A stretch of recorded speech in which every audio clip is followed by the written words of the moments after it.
Salut à tous, c'est Jérémy Marillier, le commentateur des matchs des Verts sur votre radio ici Saint-Étienne-Loire. On est ravis de vous retrouver pour une toute nouvelle saison de 100% Sainté, votre émission foot sur l'AS Saint-Étienne. C'est pas compliqué, hein. Tous les lundis, chaque semaine, on se retrouve pour analyser l'actualité, les toutes dernières infos de notre ASS, pour analyser les derniers matchs aussi de la Ligue 2 évidemment. Depuis la reprise du championnat, vous êtes d'ailleurs toujours aussi nombreux, hein. On vous en remercie à nous écouter les soirs de match face à Grenoble samedi. On a reçu des messages depuis l'Allemagne, depuis la Croatie, depuis le Texas, Montréal, l'Italie, la Polynésie française, même incroyable, on vous en remercie. On vous attend aussi nombreux, bien évidemment, avec nous dans votre émission. N'hésitez pas à vous abonner à notre chaîne 100% Sainté, à nous liker, à nous laisser vos commentaires également. 100% Sainté, saison 2, c'est parti, on y va. Ici Saint-Étienne-Loire. 100% Sainté. Au sommaire aujourd'hui dans 100% Sainté, retour sur la très belle victoire face à Grenoble lors de la 3e journée de Ligue 2. Victoire 4-0 de la SS, inarrêtable tout simplement en ce début de saison. On va l'analyser, ce match, le décortiquer. On va se pencher aussi sur la patte Yann Catro, le tout nouveau technicien écossais de la SS, son style de jeu, le 4-2-2-2. Ce qu'il demande à ses joueurs, Yann Catro, sa méthode aussi, les tops et les flops du côté stéphanois face à Grenoble. Focus sur Irving Cardona, l'un des grands bonhommes de ce début de saison. La polémique aussi, enfin la polémique entre guillemets, sur les olés lancés depuis les tribunes pendant le match et qui n'ont pas plu du tout à Yann Catro. Sans oublier le mercato, il n'est pas terminé, il touche à sa fin dans un tout petit peu plus d'une semaine avec un débat, tiens, dans 100% Sainté. Stassin et David Tajvili annoncés sur le départ, ok, ça on en a l'habitude, mais sont-ils toujours indispensables aujourd'hui? Nos chroniqueurs, nos spécialistes ne sont pas d'accord, ça promet, ils vont débattre dans quelques minutes. Nos spécialistes, justement, ils sont là, autour de la table, ils sont beaux, ils ont pris le soleil pendant l'été, ils sont de retour. Il y a bien évidemment nos partenaires d'Evecte dans Envers et contre tous, sans qui nous ne serions rien. Eux, sans nous, peut-être qu'ils seront quelque chose, mais sans nous, en tout cas, ils ne serions... C'est bon, ne sommes rien. Le partenariat a été re-signé. Ouais, c'est pas pour besoin ça, de ça trop me en stresse, faire. je trouve pas mes mots. Tout va bien. Bon, c'est aussi la reprise pour nous, hein. Ouais. Le championnat a repris il y a 3 mois, mais on reprend seulement maintenant du côté de, Vous la avez radio. un très beau t-shirt, Jérémy Je Marillier. voulais vous le dire, ça fait partie de ce partenariat, on m'oblige à le porter. Ce Ah oui, t-shirt, j'avais même pas vu que c'était un de nos t-shirts, mais franchement, Quel hasard. magnifique, quoi. Quel hasard. Le hasard fait bien les choses. Ouais. Paul Rivolier, Joris Sabi, journaliste à Envers et contre tous. Ça va, messieurs? Salut Jérémy, bonjour à toutes et à tous. Ouais, ça va pas mal. La saison a repris depuis 3 semaines idéalement et on est content de retrouver les auditeurs sur ce rendez-vous du lundi, même si vous l'avez dit Jérémy, on les a déjà croisés lors des matchs les samedis et les vendredis. Parce qu'il y a eu des matchs de le vous revoir, vendredi. Paul, aussi. La dernière fois, c'était en studio face à Nice, Oui. je crois. Vous aviez l'air vraiment au sommet de votre forme. Un bon souvenir. Ouais, très bon souvenir, très très bon match face souvenir. à Nice. Mais paradoxalement, très mauvais souvenir, mais je l'ai mieux vécu que vous qui étiez tous les deux du côté de l'Alliance. Je pense que j'ai passé une meilleure nuit que la vôtre. Oh, notre nuit a été très bonne aussi avec Joris Sabi à Nice. Ouais, c'était un régal. Un peu moins, mais ça va, Joris? Bonsoir à toutes et à tous, bonsoir Jérémy. Ouais, ça va très bien, ça va mieux qu'à Nice. Ouais. Vous vous rappelez quand on était sorti du stade, qu'on était allé boire un coup dans un bar où il y avait que des supporters niçois qui fêtaient par la montée en Ligue 1, mais finalement la non-relégation en Ligue 2. Je me souviens qu'on n'avait pas du tout parlé, on n'avait rien dit, on avait juste bu un verre d'eau évidemment, et puis on était rentré. Mais ça fait du bien cette trêve, en vrai. Ouais, j'ai tout oublié. Joris Sabi, je suis obligé de vous demander comment vous allez déjà. Le président du fan club d'Igor Miladinovic, qui nous a quittés, le jeune talent serbe de cette Saint-Étienne, talent parti Il trop est toujours tôt vivant, malheureusement. quand vous dites il nous a quittés. Oui, il nous a quittés pour un autre club, prêté aux Partisans Belgrade. Exactement. Chez lui. J'ai un petit cadeau pour vous réconforter, pour remonter le moral quand même, Joris. C'est quoi, c'est son contrat? Je vous ai mis ça dans une enveloppe, tenez si vous voulez l'ouvrir. Ouh là là, j'ai peur de J'étais ce pas que au je vais courant de découvrir. Allez-y, vous pouvez ouvrir cette enveloppe. Il n'y a rien dedans.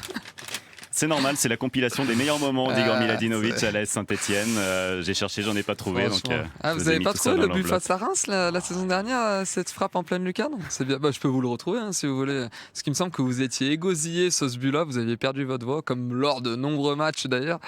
Mais bon, Comme je l'ai dit à l'antenne d'ailleurs en direct samedi pour Igor Miladinovic, il faut accepter que les talents à un moment donné aillent voir plus haut. Ce qui est plus haut, c'est par exemple la Coupe d'Europe qu'il a pu disputer avec le Partizan Belgrade contre Je vois qu'on est sur je vois qu'on est sur une intro pas très sérieuse, mais ma question c'est après Tyrone Tormin, après Ibrahim Awadji, après Igor Miladinovic, quel joueur de génie allez-vous supporter cette saison? J'attends. Il reste un Serbe à la Saint-Etienne d'ailleurs.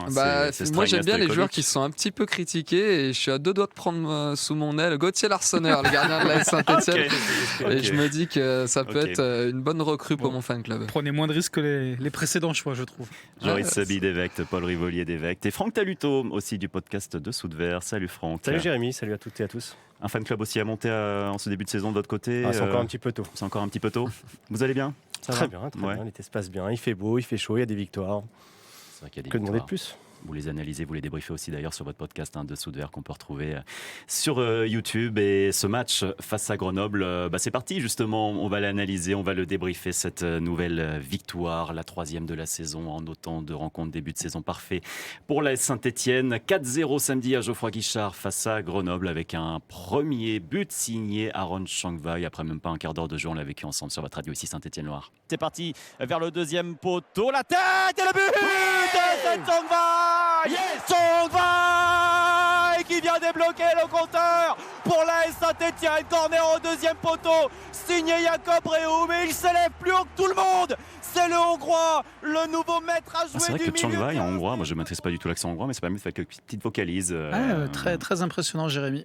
Merci, Bravo. merci. Bravo à Je sais vous. pas si c'est honnête. Je ne sais pas si mais vous je aurez ne pense l'occasion pas, de mais recommenter un but de Aaron Changvay. C'est quand même pas trop son créneau, mais je bravo pense. à vous. Sait-on jamais. Faut que s'il Ouais. tire 2-3 coups francs, ça peut. C'est vrai. Et puis sur les corners, il en a déjà pris une contre Clermont. C'est le deuxième match à domicile, deuxième fois que ça se produit, donc pourquoi pas. Vous partez tout ça dans les briefs ou je continue un peu mon Pardon, résumé? excusez-nous. Non, allez-y, pas de problème. On a les gars. l'habitude. Il y a pas mal de Comme chez buts, vous, hein. donc Si allez-y, vous voulez, j'ai ma journée, je On pars chez moi. n'a plus les codes, on voilà. ne sait plus faire.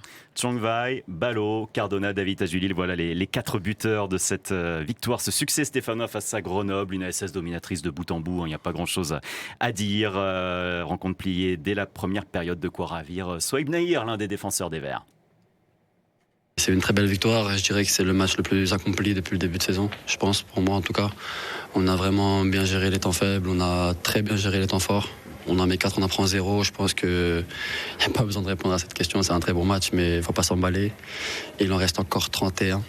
C'est très long. Donc il faut rester sérieux et focus, travailler tous les jours et prendre tous les matchs un après l'autre parce que c'est jamais les mêmes matchs. 4-0 pour la SS. La question d'analyser ce match ne se pose peut-être pas, nous dit Souaib Nahir. On va quand même l'analyser, cette rencontre.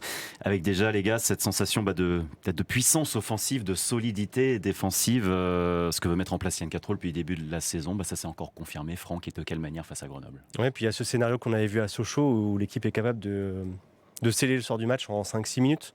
Et forcément de se rendre les choses beaucoup plus faciles. Donc quand vous prenez les rencontres par le bon bout, forcément vous facilitez les choses et c'est beaucoup plus simple après et de gérer aussi, par exemple pour répartir les temps de jeu, c'est intéressant également. Franck souligne le début de match, c'est aussi quelque chose que vous voulez mettre en avant, Paul, Joris, justement cette faculté de la SS à plier les rencontres depuis le début de la saison dès la première période, quoi. Spécifiquement quand même sur ce match de Grenoble où je pense qu'on a assisté aux meilleures 45 minutes des Verts sur les 3 premières rencontres. Non, c'est plaisant de voir cette armada offensive qui a déjà mis 10 buts en 3 rencontres, un peu dans la continuité de ce qui s'était fait en préparation. 8 buts, je crois, à la sortie de la prépa pour les Verts sur les 4 matchs amicaux. Donc ça c'est positif et puis surtout enfin j'ai envie de dire de voir une AS Saint-Etienne qui est forte contre les faibles, en tout cas qui est sans pitié contre les faibles. C'est pas faire injure aux adversaires des Verts sur ce début de saison, mais il y avait quand même un promu, 2 équipes qui ont terminé dans la deuxième partie de saison, dans la deuxième partie de classement la saison dernière. Donc voilà, les Verts ont réussi à faire respecter la hiérarchie avec autorité, je trouve. Donc c'est des signaux très positifs sur ce début de saison, en tout cas sur ce qu'on a pu voir à la fois en prépa et sur ce début de championnat. Être fort contre les faibles, ça je vais le retenir, ce terme. Ouais, mais on l'a malheureusement pas assez fait. Mais non, mais c'est vrai. On se souvient tous de la saison dernière où on a galéré contre de nombreuses équipes entre guillemets prétendues un petit peu plus faibles que l'AS Saint-Etienne. Alors est-ce que du coup ça nous amène, ça Joris, peut-être à relativiser ce début de saison, même ce match face à Grenoble, qui est une équipe en difficulté pour le moment, qui n'a pas encore tout à fait trouvé peut-être tous ses repères. Est-ce qu'on doit relativiser tout ça ou est-ce qu'on peut quand même globalement analyser une équipe stéphanoise qui fonctionne pour le moment? Ça fonctionne, ça c'est sûr pour le moment. Oui, il faut relativiser. Déjà, en n'ayant pas la mémoire courte, on se souvient que la saison passée, le début de saison avait été bon aussi. Pas aussi bon, mais en tout cas, après quelques journées, on était aussi leader. Et au final, les Verts s'étaient écroulés. Je pense qu'on verra aussi le niveau de cette équipe au moment où elle connaîtra ses premières difficultés. Je ne pense pas que les Verts vont gagner les 34 matchs de la saison. Il y aura peut-être une défaite dans les prochaines semaines. Comment les Verts se relèveront d'un match comme ça? Je pense que c'est comme ça qu'on pourra vraiment juger cette équipe. Et c'est vrai que par rapport à l'adversité, il faut relativiser. Je pense que le match face à Dijon, déjà dans un premier temps, un second match à l'extérieur pour les Verts un lundi soir, un horaire qu'ils connaissent moins, et dans une plus grosse mesure face à Montpellier la semaine suivante, seront des vrais tests pour les hommes de Yann Cattereau. On en parlera avec certainement peut-être l'absence de son maître à jouer Jacob Breum. Donc voilà, il y aura des vrais tests sur ces prochaines semaines, et je pense qu'à la trêve internationale qui tombe cette saison fin septembre, je pense qu'on aura déjà un petit peu plus de vision sur cette AS Saint-Etienne. Mais ce qui est vrai, c'est qu'on a une ASS qui, je trouve, pour le moment, fonctionne mieux que la saison passée. Moi qui louais beaucoup les débuts de match de l'ASS version Orneland, je trouve qu'on arrive à voir des débuts de match assez similaires avec Yann Cattereau, mais ça dure un petit peu plus dans le temps. On sent que presque le temps fort des premières mi-temps stéphanoises arrive au niveau de la demi-heure de jeu, alors qu'avant, on s'éteignait un petit peu après le premier quart d'heure, les 20 premières minutes de jeu. Donc ça, c'est quand même quelque chose qui est très intéressant et qui donne beaucoup d'espoir pour la suite. Et il y a de la progression dans cette équipe, en tout cas par rapport au premier match aussi, Franck, que l'on a vu face à Sochaux, face à Clermont. Il y avait des deuxièmes périodes moins maîtrisées, notamment à Sochaux. Là, c'était mieux, en tout cas. Cette domination collective, elle a semblé monter un peu en puissance quand même. Ce qui est logique après, parce que l'équipe prend ses marques. Voilà, on a déjà joué 3 journées, donc il y a quand même aussi des automatismes qui se font. Après cette deuxième mi-temps contre Grenoble, je ne sais pas trop dans quelle mesure on peut s'appuyer dessus, parce que quand il y a 3-0 à la mi-temps, forcément la seconde période... Comme celle face à Sochaux finalement. Voilà, la seconde période... Enfin, les deux équipes savent un peu que le match est plié, c'est quand même compliqué de bousculer les choses, mais c'est vrai les Verts ont été relativement sérieux et ont continué à se procurer des occasions, donc ça c'est plutôt intéressant. Ouais. Ouais, mais ce qui est intéressant, ce qui se dégage de cette équipe, c'est aussi la sérénité. Dans la gestion du score et des événements du match, on sent une équipe qui a progressé par rapport à la saison dernière. Encore une fois, on va mettre tous les warnings autour de ça, l'adversité, comme l'a dit Joris, le début de saison. Mais on a quand même senti des Verts qui étaient en maîtrise de leur sujet, de bout en bout. Même sur des moments, sur des temps faibles, on n'a pas senti une équipe qui était en panique. Alors, il y a peut-être 2-3 minutes de panique face à Clermont la semaine dernière, après la réduction du score. Mais ça ne dure pas bien longtemps et on ne sent pas non plus une équipe qui se démobilise. Je trouve que là-dessus, il y a aussi une progression psychologique, mentale de l'appréhension des temps du match. Ouais, puis 2 tirs seulement concédés à cette équipe de Grenoble aussi. Enfin, 2 tirs concédés, c'est assez fou, Franck. Ouais, après, si on veut chipoter, il faut quand même faire... Alors, on va tenir compte évidemment des potentiels offensifs des adversaires qui ont été rencontrés jusqu'à présent. Sur le début de match, il y a eu 2-3 petites pertes de balles qui peuvent faire davantage mal si vous jouez des équipes plus à droite. Des coups d'envoi notamment. Voilà, notamment la perte de balle d'Aaron Chungwei, ça peut être hyper dangereux. Mais voilà, là, c'est vraiment pour faire la fine bouche et je pense qu'il faut être dans l'entre-deux pour le moment. Pas s'emballer outre mesure parce que oui, il y a 10 buts marqués, un seul encaissé, c'est très bien 3 victoires, il fallait le faire et c'est pas évident. Surtout à ce moment-là de la saison où toutes les équipes ne sont pas prêtes. Mais il ne faut pas non plus faire la fine bouche et dire que oui, c'est normal de gagner ces matchs-là. Non, il n'y a rien d'évident dans ce championnat. Surtout, encore une fois, quand vous intégrez 5 nouveaux joueurs. Il faut que chacun trouve sa place avec un nouveau coach aussi. Donc voilà, il faut être un peu dans cet entre-deux. Et je rejoins Joris tout à l'heure. C'est vrai que quand on regarde le calendrier un peu plus loin, il va y avoir vite des Montpellier, des Metz, des Red Stars, des Nantes, même si c'est compliqué pour le moment. Et je pense que là, on verra vraiment ce que cette équipe a dans le ventre. Une équipe de Metz de mémoire a fait match nul contre Grenoble. Montpellier a concédé un match nul contre Dijon aussi, je crois. Donc voilà, la force de Saint-Étienne, c'est aussi ce qui est certain, c'est que je vais continuer les phrases toutes faites. Ce qui est pris n'est plus à prendre. Aujourd'hui, l'avance que l'AS Saint-Etienne a, par exemple, sur un concurrent direct, même si le FC Nantes est en difficulté, qui est de 9 points, vous pouvez être certain qu'au moment, et j'espère que ça sera le cas, vous allez jouer les Nantais, quelque part, ce matelas-là, il vous permettra d'appréhender aussi des rencontres un peu de haut tableau sur le papier plus facilement. Donc, franchement, le début de saison, il est parfait. On est tous très vigilants autour de la table parce qu'on connaît ce club par cœur. On sait que le principal adversaire de la SS, c'est lui-même. Donc voilà, il va falloir, comme la phrase de Joris, c'était très juste. En fait, on Merci. verra le caractère de cette équipe Pour une fois. au moment où elle rencontrera sa première difficulté dans la saison. Pardon, c'était facile. Alors il y a la notion de caractère et puis il y a la notion aussi de savoir se réinventer. Yann Cafro, il en a parlé en conf vrai. de presse. C'est comme je me rappelle quand Eric Orneland est arrivé, il a bousculé tout le monde sur les premiers matchs et puis après les autres équipes ont compris comment ça jouait, ce qu'il fallait mettre en place pour le contrecarré. Là ça va être pareil, au bout de 4-5 matchs, les autres adversaires ont des analyses vidéo, ils auront vu peut-être les petites difficultés qu'il peut y avoir dans le plan de jeu stéphanois et essayer de se glisser dedans. Et on verra là s'il est capable d'y remédier et d'y faire face. Ouais, mais ce qui est là-dessus, oui, on est d'accord. Il faut attendre évidemment parce que chacun va s'analyser, va se décortiquer. Il y aura des difficultés qui vont venir pour la Saint-Etienne, mais l'entraîneur de Grenoble l'a reconnu après le match, Olivier Frappoli. L'équipe stéphanoise, elle avait été analysée dans sa façon de presser. Les Ils sont Grenoblois plantés aussi. voulaient mettre quelque chose en place. Ça n'a pas marché parce que Saint-Étienne et Olivier Frappoli a reconnu, c'était tout simplement plus fort. Ouais, complètement. Olivier Frappoli, on l'a vu face à Grenoble, il y avait une idée d'attirer, d'aspirer le bloc stéphanois, de faire monter les Verts et dès le deuxième ballon avec des relances courtes et dès le deuxième ballon d'envoyer des longs ballons dans le dos de la défense stéphanoise. Sauf que les Verts ont été vigilants. Il y a eu 2-3 petits ratés, notamment des deux milieux défensifs, mais globalement il y a eu une maîtrise à ce niveau-là. Olivier Frappoli a déjà tenté quelque chose pour essayer de contrecarrer le 4-2-2-2 de Cassereau. Ça n'a pas fonctionné. Il faudra voir quand les Verts seront un petit peu moins en réussite offensivement, si les matchs tourneront systématiquement de leur côté. C'était Saint-Etienne version Yann Catreau. Ça fonctionne depuis le début de la saison. Encore une fois, restons calmes. On la connaît trop bien, notre AS Saint-Etienne. Mais la patte, justement, que veut mettre en place le technicien écossais, comment on pourrait la décrire pour l'instant? Quelles sont les forces de la stratégie, de la tactique Yann Catreau? On voit tout ça dans 100% Saint-Étienne.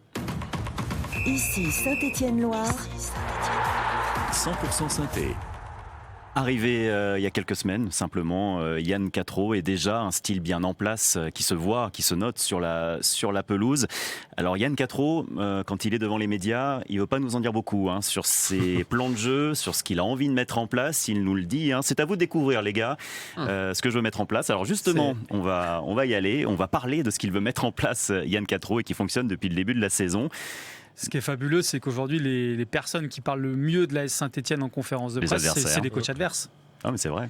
On apprend plus de choses finalement sur la tactique de l'AS Saint-Etienne en écoutant les coachs adverses, et notamment l'analyse d'Olivier Frappoli ce week-end que j'ai trouvé très brillante, en l'occurrence très, très juste, que lorsqu'on pose les questions à Yann Cassereau, qui est, on le sent, très secret autour de son environnement tactique. Alors Paul, justement, vous allez vous mettre dans la peau d'un entraîneur adverse. Choisissez lequel.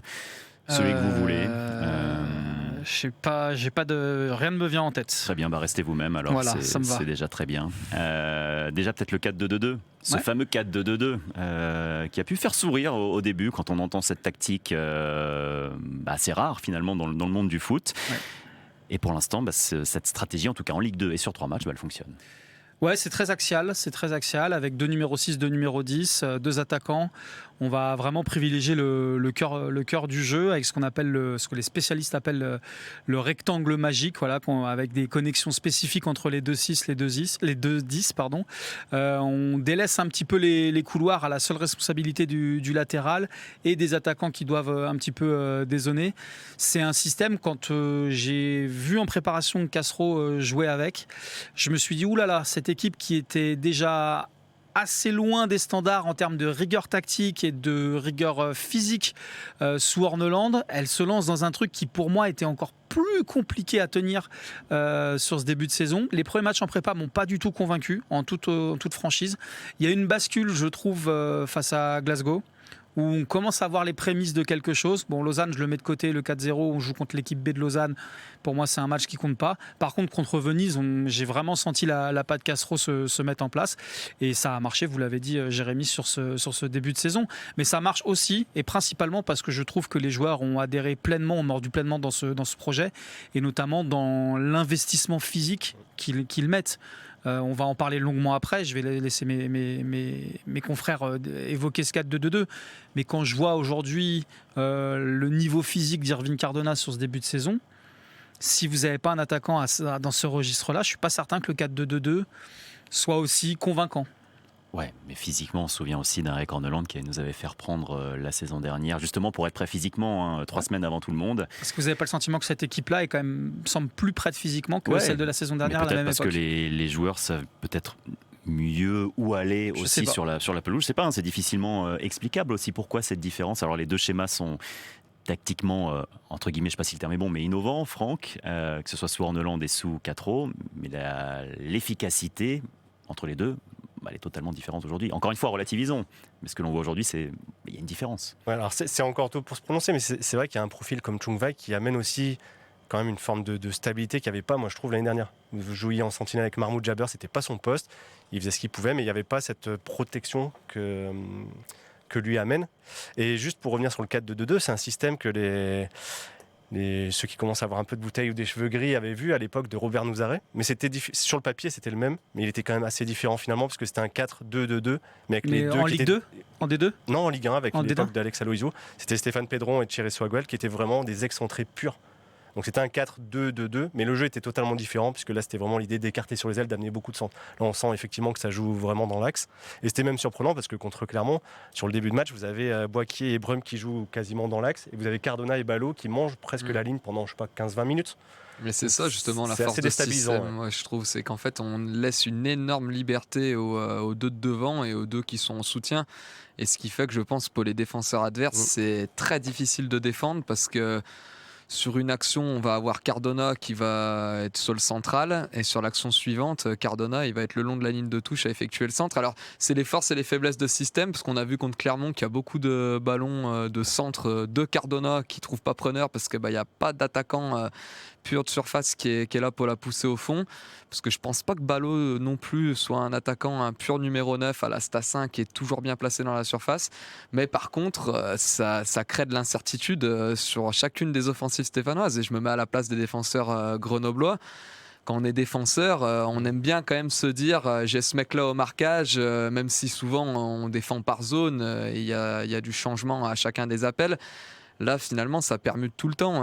D'ailleurs, sur les phases défensives, on le voit bien. Bon, Breum s'est blessé, mais Breum passe justement dans ce rôle d'attaquant. C'est plus Ballot et Cardona qui bifurquent sur le côté gauche et droit. Donc, c'est compliqué pour les adversaires de défendre sur cette attaque stéphanoise. Et en plus, c'est quand même le quatuor stéphanois qui joue un petit peu plus devant. C'est quasiment que des joueurs offensifs qui statent, quoi. Jacob Breum, ça stat. Augustin Boaquier. Qui se tâte. J'ai eu un doute. Non, qui peut-être ont aussi, des hein, statistiques. Boaquier, on l'a vu la saison dernière. Breum, il en avait du côté des Pays-Bas, et cette saison, ça commence très bien pour lui. Cardona, quand il est retrouvé, c'est le meilleur buteur de la Ligue 2 pour le moment. Enfin, co-meilleur buteur, je crois que Baldé de Rodez. Ballot, c'est une arrivée fracassante pour lui. Donc ouais, c'est compliqué à défendre pour les équipes adverses. Je pense que la faiblesse de ce système peut-être être sur le côté défensif, où parfois quand on va tomber contre un milieu de terrain, un vrai milieu de terrain en trident sur des phases défensives, si à la fois Breum et Boaquier s'oublient un petit peu, ça peut vite faire un surnombre. Mais pour le moment, ce qu'on avait un peu vu du côté de Sochaux. Je trouve que Sochaux avait réussi justement à mettre en difficulté la seconde mi-temps, un petit peu plus. Donc voilà, il va falloir. C'est un système, je pense, qui est énergivore pour les joueurs de la SNCL, comme l'était celui d'Eric Orneland. Pour le moment, ça se passe bien. Mais à voir aussi, j'ai envie de voir. On se souvient que les équipes de Bielsa, par exemple, qui étaient très fortes physiquement jusqu'à octobre, s'écroulaient au mois de novembre. Est-ce que pour le moment, on n'est pas dans la phase ascendante de la préparation de la Saint-Etienne et qu'il y aura un petit coup de mou par la suite? À voir. Moi, ce que j'aime bien dans cette équipe aussi, c'est qu'il y a une profondeur de banc qui permet justement de faire souffler un petit peu tout le monde, et qu'on voit qu'un Breum se blesse et qu'un Davitashvili qui rentre. Franchement, on voit. Je ne vais pas dire qu'on voit pas la différence, parce que Breum fait un début de saison étincelant, et que je pense que Davitashvili est moins bon dans ce rôle-là. Mais franchement, avoir un Davitashvili qui rentre comme ça et l'entrée qu'il fait, on se dit qu'on a une équipe qui est vraiment armée cette saison. Même si, quand même, sur les compos de départ de Cassereau, on sent qu'il y a une volonté d'installer les mêmes 11 joueurs au départ, et on voit les seuls changements qui ont été effectués ont été des changements contraints. Forcé, Mais là aussi, on peut se dire que peut-être qu'Yann Quattro garde quelque chose dans sa botte, contrairement à Eric Orneland, pour qui le 4-3-3 était quelque chose d'immuable et qui restait quoi qu'il arrive. Yann Quattro nous a dit, répété, qui n'était marié Qu'à sa femme. et pas une tactique. Donc aussi, On verra. on peut imaginer qu'il y a une évolution au fil du temps quand les adversaires vont comprendre que ce 4-2-2 a peut-être des failles quelque part. Surtout, j'avais regardé un peu avant de commencer à voir sur les matchs de prépa. À Estoril, il avait changé de système de jeu. Il avait joué tantôt à 4, tantôt à 3 derrière. Donc je pense qu'il est capable de se réinventer. Dans ce que j'avais regardé, je l'avais même jamais vu jouer avec ce 4-2-2-2. C'était plutôt du 3-4-2-1. Enfin c'était assez différent. Donc je pense qu'il est capable de se réinventer et qu'il est moins dogmatique Et qu'Eric Corneland. la force aussi de cet effectif, c'est, Joris en parlait brièvement, c'est que vous avez une pluralité des profils. Aujourd'hui, un Augustine Boitier, plus Boitier, c'est vrai qu'il faut qu'on... Boitier. À la Marseillaise. Vous m'excuserez, il m'excusera, je vais l'appeler, je pense, Augustine Boitier encore quelques temps Augustine Boitier aussi, avant de changer.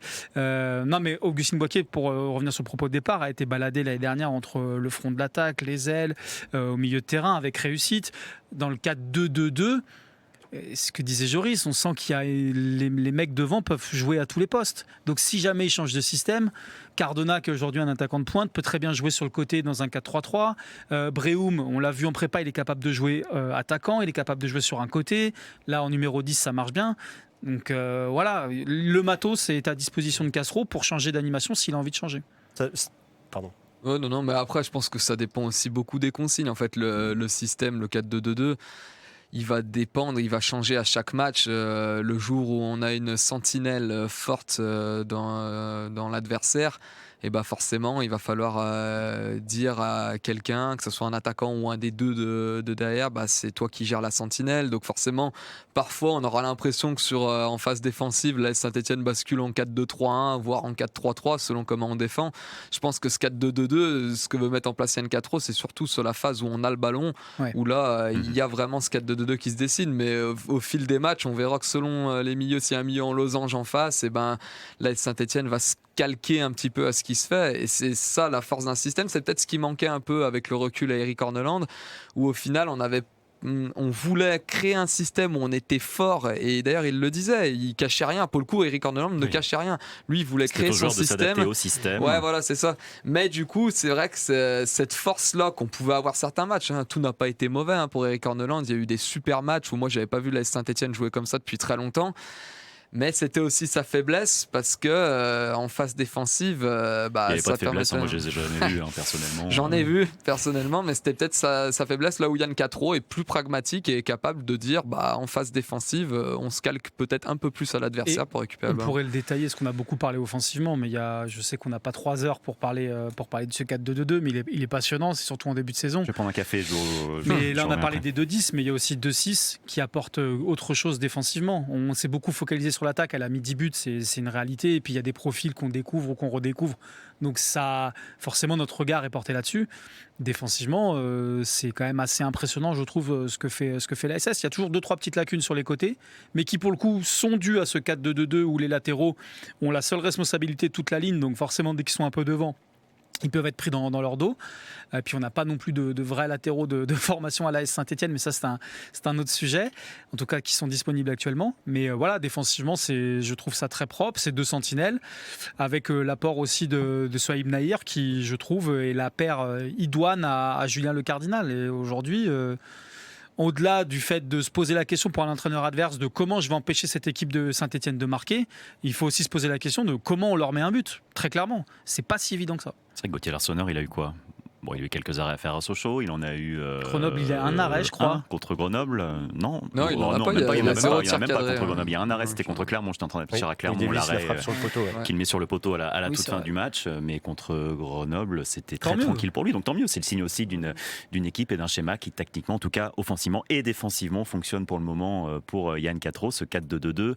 On pourrait parler aussi, on l'a vu énormément face à Grenoble, cette volonté de mettre une intensité forte dès la perte de balle pour aller asphyxier l'adversaire dans ses 30 derniers mètres, récupérer le ballon aussi haut, c'était frappant, je trouve, face à facilité Grenoble. aussi par le plan de jeu de Grenoble. Ouais, mais à un moment donné, les équipes vont pas allonger et balancer des ballons devant pendant 90 minutes tout le temps. C'est un peu ce qu'ils ont fait quand même. Bah non, parce qu'ils se sont fait prendre le ballon à chaque fois quand ils ont tenté de relancer court. Technique aussi de Grenoble, qui des fois sur un petit contrôle, quand vous n'avez pas beaucoup de temps pour vous retourner, c'est difficile, et si vous le ratez, ça vous met en difficulté. Ouais. Mais c'est vrai que le contre-pressing, pour le coup, marche très bien du côté de l'AS Saint-Etienne, et c'est quelque chose qui est très difficile à faire parce qu'on prend énormément de risques à faire un contre-pressing si il suffit qu'il y en ait un qui soit pas dedans. Et derrière, c'est une phase de transition immédiate. On l'avait vu avec Eric Horneland. Moi, je trouvais que le pressing était bon pendant 15 minutes. Mais après, dès que ça commençait à s'essouffler, il y avait toujours un décalage. Et c'est le risque du pressing. Dès qu'il y a un décalage, tout de suite, la transition peut être très dure. Pour le moment, ça marche bien. À vérifier quand on aura des adversaires d'un autre niveau aussi. Parce que ça reste un plan de jeu, je trouve, plutôt offensif et qui peut avoir ses failles aussi. Bon, il y a pas mal de débats à avoir sur cette patte. Yann Quatreau, de choses à analyser. Il y a peut-être un élément que je voudrais mettre en avant, c'est les coups de pied arrêtés. Enfin, depuis que je suis arrivé à Saint-Étienne, ça va faire 5 ans, les coups de pied arrêtés, ça a toujours été ultra compliqué. Enfin, je parle sous votre contrôle, les gars. En tout cas, ces derniers mois, sous Eric Horneland peut-être aussi. Et là, on a des mises en place, des schémas qui fonctionnent aussi sur les coups de pied arrêtés. Sur les corners, un but d'une tête, avec une tête sur corner, ça n'est pas arrivé très souvent à Saint-Étienne ces derniers temps. Même. Celui de Ballot contre Clermont aussi. C'est vrai, quand même. Non, mais quand même, en fait, le truc, c'est je trouve que les coups de pied arrêtés, c'est un peu une arme qui est sortie dès qu'il y a quelque chose qui ne va pas bien dans une équipe. Pourquoi ? Comme les blessures ou les machins. Mais parce que je trouve que de tout temps, ça a toujours été ça. Mais en fait, si vous prenez le passage de Dalloglio à Saint-Étienne, les Verts, ils sont chirurgicaux sur coup de pied arrêté pendant... Je suis d'accord sur Olivier Dalloglio. Par contre, je suis d'accord avec Jérémy que ça faisait quand même depuis son départ que c'était quand même ça. J'ai un peu exagéré en parlant de 5 ans, mais en tout cas, sous l'ère Horneland. Oui, sur Horneland, c'est vrai que c'était moins le style, mais je veux dire, la spéciale Cardona qu'on a vue face à Clermont où il vient couper au premier poteau, ça a été sa signature pendant 6 mois en Ligue 2 lorsqu'il arrive à la SS. Combien de fois il l'a fait? Même en Ligue 1. Même en Ligue 1, ouais. En Ligue 1, quand il fait son retour, ça avait été le cas. Mais après, ils ont eu cette vocation avec Horneland de ne plus tirer les coups de pied arrêtés, de les jouer systématiquement à 2. Et en plus, ça, pareil, c'était un truc, on n'avait pas l'impression que c'était travaillé. Je veux bien, moi, ne pas jouer les coups de pied arrêtés, les jouer à l'arrêt moite systématiquement. Mais si c'est au final, pour qu'il n'y ait rien de travaillé, aucune combinaison, qu'il n'y ait aucune incertitude, ça marche pas en fait, c'est comme tout. Donc là, pour le coup, on les tire bien aussi, parce qu'il y avait aussi ça, une donnée qu'à une époque, franchement, les coups de pied arrêtés, c'était soit au premier poteau, soit au 4e, mais au premier poteau, on pouvait même pas couper. Là, les corners, ils sont souvent bien tirés, ça change tout. Et puis c'est vrai que quand on a un joueur comme Cardona, alors tout le monde le sait, il plonge systématiquement au premier poteau, mais un joueur qui plonge au premier poteau, c'est toujours très dur à défendre pour un défenseur, parce qu'on est obligé de rester dans son dos, on ne sait pas exactement dans quelle zone il va aller. Dans les 6 mètres, il y a Cardona, il y a Ballot, ils sont tous les deux dans les 6 mètres, et derrière vous avez 4 joueurs au point de pénalty qui là fomentent des combinaisons. Exactement, donc moi je pense qu'il faut s'appuyer dessus. Cardona, franchement, si on tire tous les coups de pied arrêtés comme ça cette année, je suis persuadé que Cardona il sera impliqué sur 4-5 buts faciles. Il y a des chances. Et puis après, vous avez aussi changé les joueurs. Enfin, je veux dire, Aaron Changwai qui marque ce week-end sur un poste de sentinelle, c'est pas Kanté qui faisait sans doute 15-20 cm de moins. Enfin, il fait pas 2 mètres non plus, Changwai. Ouais, il fait un 86. Mais bon, du coup, quand vous passez de Kanté à Changwai, vous avez aussi d'autres arguments sur coup de pied arrêté. C'est aussi logique de retrouver un peu plus de présence physique, athlétique dans la surface adverse lorsque vous avez d'autres profils de joueurs au milieu de terrain. Là, Saint-Étienne a quand même, son milieu de terrain a quand même poussé de 10 cm entre la saison dernière et cette saison. Ça change pas mal de choses. Sur les coups de pied arrêtés, il y a quand même plusieurs choses. Il y a le fait déjà, le geste de bien le frapper. Il y a les déplacements qui peuvent être travaillés. Puis il y a l'intelligence individuelle. Chongwei, on en parlait tout à l'heure. Moi, il me fait beaucoup penser à Jérémy Clément parce qu'il est... J'ai cru que vous alliez dire Jérémy Marié. J'ai cru à un moment donné, vous allez me citer. Alors là... Non, mais il est plus un joueur qui est plutôt défensif, qui est la plaque tournante. Un café, Franck, un petit thé. Vous voulez ça me... Enfin non, vous ne m'avez pas cité du coup. Donc Jérémy Clément a un meilleur pied que Jérémy Marié. Voilà, Jérémy Clément, son influence, elle s'arrêtait à 30 mètres du but adverse. Alors que là, ça fait 2 matchs où Chongwei prend des ballons de la tête. Donc, et parce qu'il arrive à se libérer, qu'il est tout seul à chaque fois. C'est vrai. Peut-être une petite faute quand même sur mon sentiment. Il célèbre pas d'ailleurs. Moi je suis juste devant, je suis à la photo et il célèbre pas. Il se retourne une première fois pour chercher l'assistant. Il voit que l'assistant lève pas le drapeau. Après, il se retourne vers le central. Il voit que machin. Puis là, il se met à célébrer du coup. Mais oui, il y a effectivement une petite faute. Ouais. Bon, la patte 4, on en a parlé sur le terrain, mais il n'y a pas que le terrain. Il y a aussi l'univers et la personnalité de Yann Quatreau. C'est quelque chose qui fait parler depuis le début de la saison. Alors forcément, entre journalistes, entre médias, puisqu'on est amené à le côtoyer 1-2 fois par semaine dans les conférences de presse et dans les zones mixtes après les rencontres. C'est un profil particulier aussi à ce niveau-là, Yann Quatreau. C'est pas forcément l'entraîneur qui va vous faire des réponses longues de 5 minutes. Moi, vous auriez pu vous arrêter, vous faire des réponses. Pour moi, on pouvait s'arrêter là. Oui, c'est ce que j'allais dire. Vous voyez, c'est un entraîneur qui fait des réponses. Voilà. qui n'est pas obligé de les faire. Quand il n'a pas envie, il vous le dit. Je ne vais pas vous répondre. Enfin, si, je vous réponds, mais c'est tout. C'est un style différent d'Eric Orneland. Ouais, il a ce qui, en fait, je pense qu'il vient en conférence de presse avec ce qu'il a envie de dire lui. Et quelles que soient les questions, il dira ce qu'il a envie de dire lui. Quand on lui parle pourquoi vous communiquez plus les groupes, il répond moi ce qui est important c'est de parler français. C'est une obligation de parler français, en gros il le tourne comme ça, pas une obligation de communiquer le groupe. Enfin, il répond pas du tout, c'est pas du tout ciblé sur la question, mais il a envie de répondre sur les axes qu'il a fait lui émerger. Après les questions, il s'adapte par rapport à ça. Pour le moment ça marche, donc on lui reprochera pas. On va pas. Je pense que d'ailleurs les supporters, il y a beaucoup de commentaires positifs entre guillemets sur le fait de plus que communiquer les groupes parce que ça marche pour le moment. Après, si on enchaîne une série négative, je pense que c'est quelque chose qui peut rejaillir parce que je pense que ça frustre aussi pas mal de supporters de voir des choses un petit peu verrouillées par le club. Là, on parle du groupe. Il y a les inside qui étaient quelque chose dont les supporters étaient assez friands la saison passée. La Saint-Etienne est passé sur une autre formule où il y a beaucoup moins d'inside finalement. On voit plus de discours du coach. Après-match, même aux séances d'entraînement, c'est beaucoup plus ledge.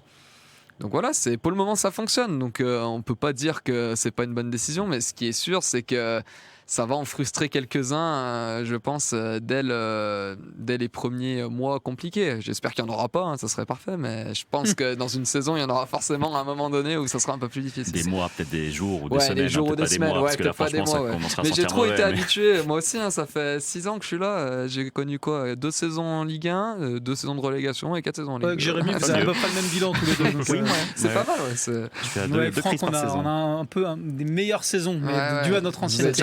La Coupe d'Europe, la Coupe d'Europe, vous avez connu ça, non Yann Castro, il y a quelque chose qui est assez particulier avec lui, c'est qu'à partir du moment où il a dit quelque chose, peu importe la temporalité, à partir du moment où il a parlé une fois de quelque chose, on sent qu'il n'a pas trop envie de revenir dessus.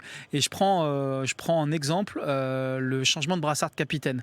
La question lui est posée en catimini. Il y a 2 journalistes présents, je pense, à la sortie du match face à Bielbienne, match amical. Match de préparation, où en gros la question lui est posée sur le changement de brassard de capitaine. Et la question a été reposée légitimement à la conf de presse d'avant Sochaux en début de saison par des journalistes qui n'avaient pas été là à ce moment-là. Et on a senti que cette question-là, ça l'irritait, mais il était en mode moi j'en ai déjà parlé, donc j'ai pas changé d'avis, quoi. Sauf que du coup c'est un peu ça pour tout. Dès qu'il a parlé une fois de quelque chose, on sent qu'il faut pas revenir dessus. Malheureusement, le foot, c'est le foot professionnel et la communication dans le foot professionnel est quand même fait, je trouve, d'histoires redondantes et d'analyse d'un match à l'autre. Donc c'est un petit peu. Ce qui n'est jamais le cas avec nous, on ne reparle jamais de la même chose dans les émissions. Enfin, malheureusement, ça n'arrive jamais. Mais voilà, c'est un peu dommage. Et puis après, on a tenté. Moi, j'ai souvenir de la question que j'ai posée sur le changement de sélectionneur d'Écosse qui s'est opéré la semaine dernière. Bon, il est concerné indirectement, il est écossais, c'est son pays. Je me suis dit, il veut pas parler de choses du quotidien au club. On va essayer d'ouvrir à d'autres sujets. En fait, on prend les mêmes bâches sur les autres sujets, quoi. On sent qu'il n'a pas envie d'y aller. Je pense qu'il y a pas une défiance, mais en tout cas une méfiance. Il a une expérience très dure en Écosse. Il a pas du tout, ça n'a pas du tout fonctionné. Il a été lynché, faut dire ce qu'il y a. Il a été vraiment décrié par les médias là-bas, et je pense que désormais, il a fabriqué un petit peu une protection, une carapace par rapport à ça. Il va en dire le moins possible, et ça peut se respecter. Mais c'est vrai que pour nous, c'est un peu frustrant parce que du coup, en fait, on a un sujet à faire, on pose une question, c'est compliqué d'avoir une réponse par rapport à ça. On est dans la découverte de l'homme. Ouais, exactement. Là, c'est le moment où on a envie de plus lui poser de questions. C'est là. Mais à côté de savoir ça, comment il fonctionne, comment il travaille, avec qui. Exactement. Et on sent qu'il n'a pas du tout envie d'y aller. Mais par contre, il a une personnalité très attachante que je trouve dans la même ligne que celle d'Eric Orneland, où on sent quelqu'un de vraiment authentique, qui est animé par ce qu'il fait, qui a une vraie idée du football. Et ça, c'est quand même quelque chose justement qu'on aimerait percer pour en savoir plus, mais lui est très, très fermé à cette idée-là. Mais c'est quand même quelqu'un, on aura l'occasion d'en parler dans cette émission. Moi, j'ai adoré sa prise de position sur le côté des Holley dans les tribunes. Parce qu'il y a quelque chose de vraiment authentique pour le coup. Et c'est pas tous les entraîneurs qui, dès leur 2e match à Geoffroy Guichard, seraient prêts à se dire je vais aller à l'encontre de quelque chose par rapport aux supporters. Ouais, Franck, on sent aussi que c'est un technicien qui, quand il a une chose à dire, alors s'il n'a pas envie de vous dire un truc, il va pas vous le dire clairement, mais que s'il y a quelque chose qui le démange, là par contre ça peut sortir d'un coup. Oui, enfin, j'ai pas forcément d'exemple Merci, précis tout de suite. Mais non, mais sur les Olé, alors on va y revenir sur les Olé Parce qui ont qu'il a été été sollicité lancés, aussi, il me parce qu'il a semble. été sollicité là-dessus, mais il ne va pas non plus Oui, il a pas ne fait pas du s'exprimer ou faire la politiquement correct. langue Oui, il de aurait bois. pu- Voilà. il Si aurait ça pu lui plaît faire pas, un il feu, le dit. ouais. Si ça lui Oui. plaît, il le dit. C'est plus dans ce sens-là, pardon, que je voulais vous. Et justement, ça m'a surpris cette réponse qu'il a faite parce que je trouvais qu'il était, par rapport à ce que disait Paul et Joris, il est dans une forme de prudence parce qu'il découvre un nouveau pays, un nouvel environnement médiatique notamment. Il ne sait pas encore à quelle sauce il va être mangé. Donc je trouve qu'il était assez réservé et prudent sur ce qu'il disait. Mais justement, cette sortie-là, elle est plutôt intéressante. Et puis il va falloir le surveiller parce que vu que c'est la seule personne de la Saint-Etienne qui va s'exprimer pratiquement pendant toute la saison, Les entraîneurs Il ne va sont avoir pas les les seuls à occasions s'exprimer Il n'y a publiquement pas à de la volonté de SS. bunkeriser voyons, le enfin. club, Franck. Aucune volonté de bunkeriser en le tout cas club. à raison de 2 fois par semaine, c'est celui qui prendra la parole. C'est vrai. Yann Quatreau, bien noté évidemment face à Grenoble, cette 3e journée de Ligue 2. On l'a vécu ensemble sur votre radio ici, Saint-Étienne-Loire. On continue de le débriefer ce match dans 100% Sainté avec les notes des joueurs stéphanois lors de cette belle victoire. Bon, après les notes, je m'en préoccupe pas du tout. Ici Saint-Étienne-Loire. Aujourd'hui, j'ai fait le job, c'est tout. 100% Sainté. Alors il y a plusieurs joueurs évidemment, on va pouvoir y revenir dans les tops et les flops de cette rencontre face à Grenoble, des joueurs qui nous ont marqué à l'AS Saint-Étienne.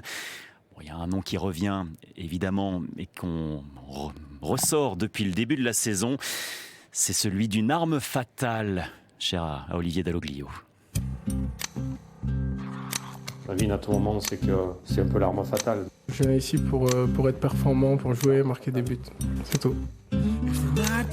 L'arme fatale, Irvine Cardona, c'est comme ça que le décrivait lors de la saison de la remontée en C'est bon Ligue signe. 1. Si vous Olivier ressortez les- Dalloglio. Ouais, je me suis fait plaisir. Si vous Voilà, je me ressortez suis fait les plaisir. magnétos de Dalloglio sur Cardona, c'est-à-dire que le bonhomme est en forme. Avec la BO de l'arme fatale, le film aussi derrière. Avons-nous retrouvé une arme fatale devant avec Irvine Cardona? 4 buts depuis le début de la saison. 1 ou 2 passes décisives, je sais plus si celle face à Clermont lui a été attribuée sur le corner, Je crois la qu'elle lui a été déviation pour donnée, tirer ouais. le ballon. Non, ils lui ont pas donné. Ah, ils lui ont pas donné. Ouais, ok, bon. Bon, moi je la compte, hein, une personnellement, en tout selon cas la pour moi, police, ça me fait voilà, plaisir. une selon la police, 2 selon les supporters. C'est vrai. Ok.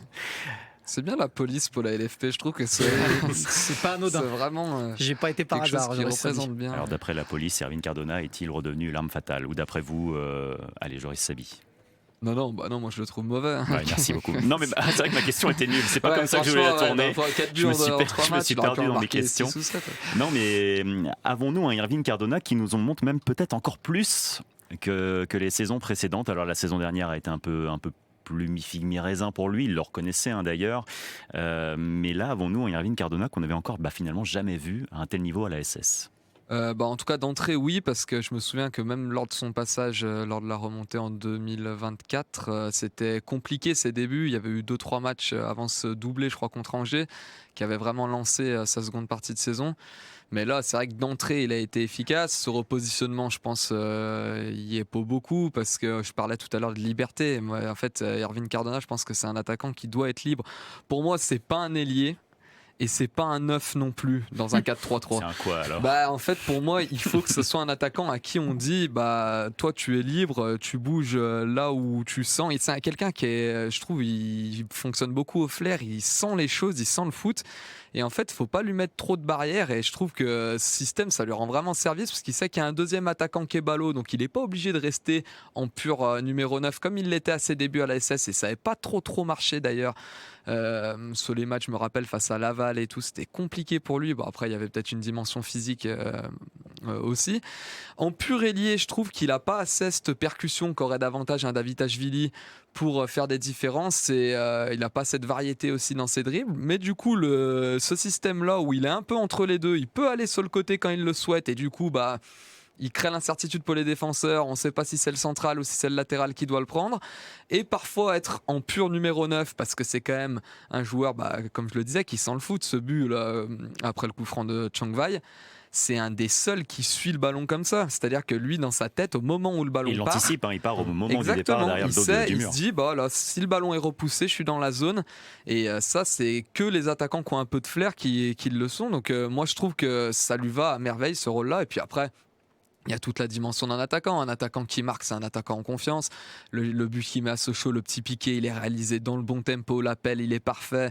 Le piqué, il est parfait. Je suis persuadé qu'il le fait il y a 3 mois à Nice. Ce piqué, il rentre pas parce qu'il est pas en confiance, parce que c'est des trucs qui sont propres aux attaquants. Et là, il marche sur l'eau, Irvine Cardona. Donc tout ce qu'il fait, il le réussit. Et en plus, il est capable. C'est un attaquant qui est assez polyvalent. Il est capable d'être décisif à la fois devant le but, mais aussi à la passe décisive. Son centre Pobalo, il est parfait. Donc voilà, moi je trouve que c'est le système qui lui rend le plus hommage. Un attaquant qui bouffe la profondeur, lui il est capable de le faire. Et c'est franchement le début de saison idoine pour Cardona et la SS. Pareil Franck, ce système finalement c'est ce qui aujourd'hui permet à un Cardona en forme de se mettre en valeur comme ça. Ouais, je pense que c'est un ensemble. Il y a le système, il doit avoir la confiance de son coach, le fait d'avoir fait une bonne préparation.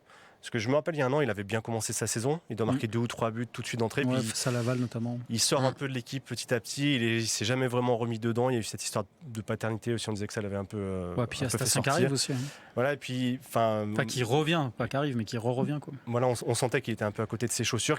C'est quand même un joueur qui est toujours généreux. On peut pas dire qu'il a arrêté de faire les efforts ou quoi que ce soit, mais ça souriait pas, ça rigolait pas.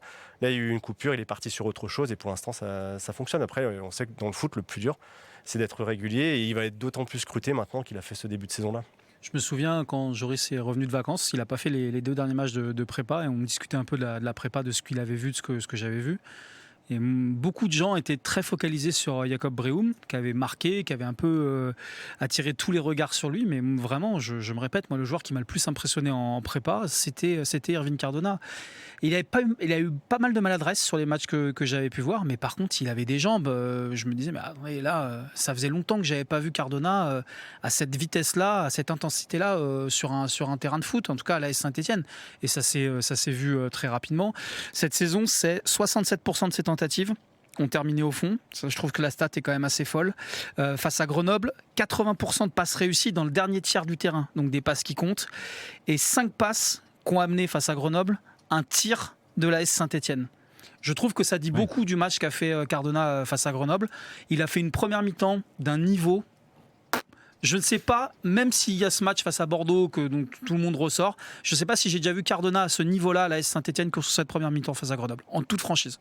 C'était impressionnant à voir. Qu'il réussissait tout, que ce soit au niveau des centres, des combinaisons. Le dernier geste évidemment avec ce but qu'il marque aussi où il sent le flair de l'attaquant pour aller traîner derrière le mur. Il faut repenser aussi à ce but contre Clermont finalement où en premier instinct et un ballon perdu par Ballot devant, il récupère pied gauche, c'est pas son bon pied en plus et il vous expédie le ballon dans le but comme ça extérieur de la surface. Confiance. Même la passe pour Ballot sur le corner face à Clermont, c'est une petite déviation, il la prend de l'intérieur. Franchement, c'est un geste pareil qui est très classe, quoi. Donc franchement très impressionné. Irvine Cardona, est-ce que c'est le joueur qui récolte la meilleure note sur le site Envers et contre tous, on le rappelle, vous qui nous regardez, qui nous écoutez, après chaque match vous pouvez donner une note aux joueurs stéphanois sur le site d'Evect, note entre 1 et 10. Est-ce que c'est Cardo qui a la meilleure note, Paul? Il est co-détenteur de la meilleure note sur ce match, 7,3, mais ils sont 2 à l'obtenir. Alors est-ce que le deuxième ne serait pas un milieu de terrain, par exemple? Je dis ça au hasard. Vous êtes bon, bravo à vous. Un milieu de terrain hongrois, peut-être? Oui. Hongrois beaucoup de choses, mais c'est lui, effectivement. Ouais. C'était très drôle. Oui. Je rigole beaucoup. Au moins elle est faite pour la saison. Voilà, je souris beaucoup. J'avais même pas pensé à celle-là. Tiens. Ah ouais, ouais. Non, avec d'autres joueurs, il y a des jeux de mots comme ça nuls qui viennent. Du genre c'est ballot, c'est c'est vraiment des trucs basiques. Vous l'avez déjà fait à l'antenne? Non, pas encore. Rodolphe Montagnier l'a fait. On embrasse ça, Rodolphe. C'est sûr que la première occasion qui va manquer, une grosse occasion. Là, ça je l'attends. Donc Cardona à égalité dans les notes avec Aaron Chongwai. 7,3 pour les 2 joueurs qui sont les 2 joueurs les mieux notés par les supporters, et c'est globalement aussi le cas par la presse, même si, et que ce soit la rédaction d'Envers et contre tous et la rédaction du Progrès, ont quand même mis 8 à Cardona pour l'ensemble de son œuvre sur cette rencontre. J'ai hésité avec le 9 en toute franchise. Pour Cardo. Mais il a un peu redescendu en début de deuxième. Cette gestion deuxième période peut-être aussi qui fait que voilà. J'étais pas loin, ça me démangeait, j'étais pas loin de lui mettre le 9. Aaron Chongwai, l'un des grands joueurs de cette rencontre, 124 ballons touchés, c'est le joueur qui en a le plus touché, je crois, à la SS. 97 ballons en moyenne touchés par match depuis le début de saison.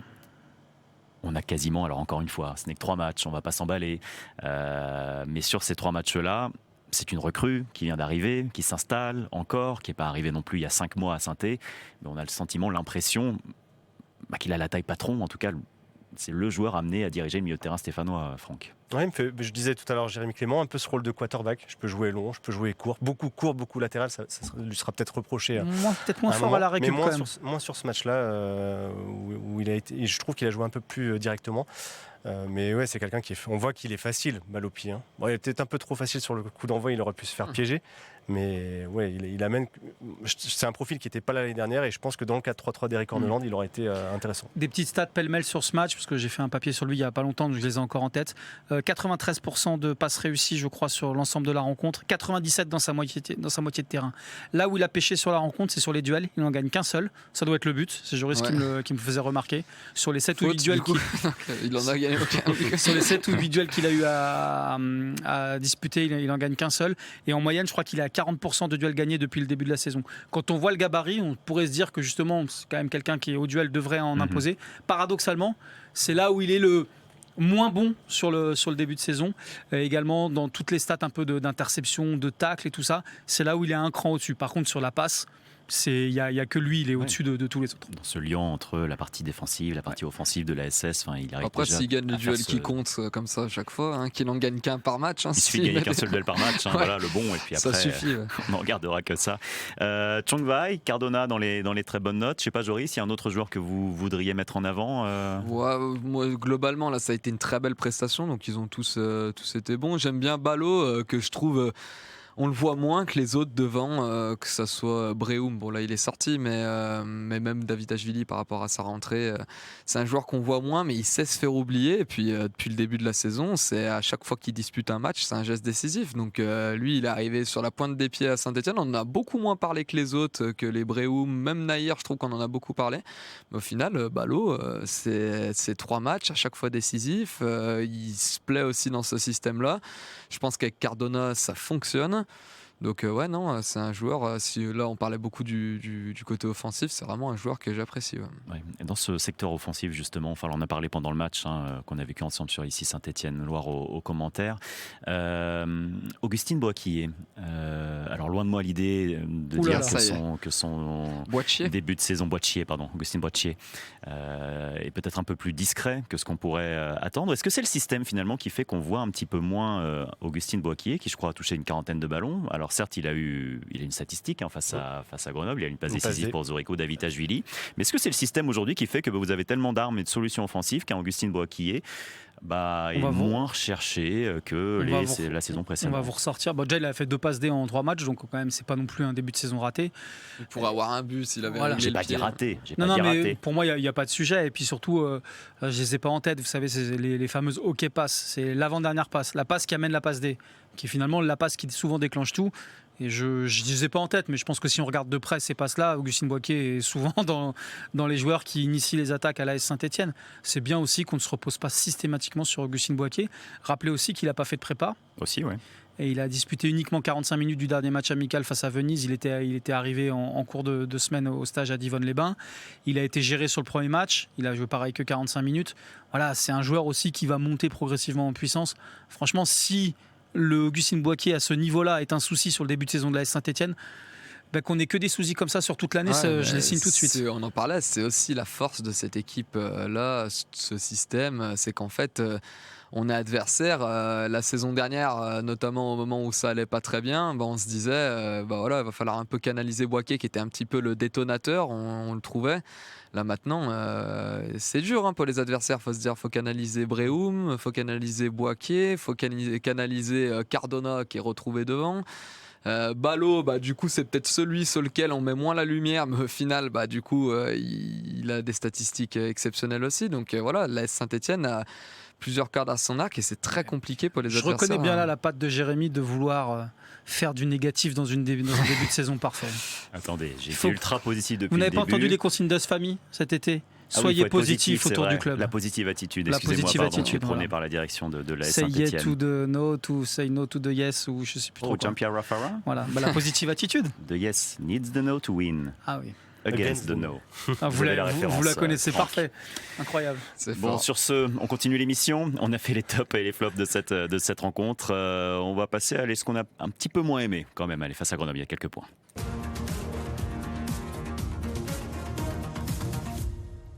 Le premier point, Paul, Joris, Franck, c'est la blessure de Jacob Brehum, peut-être. Jacob Brehum, l'un des grands joueurs de ce début de saison.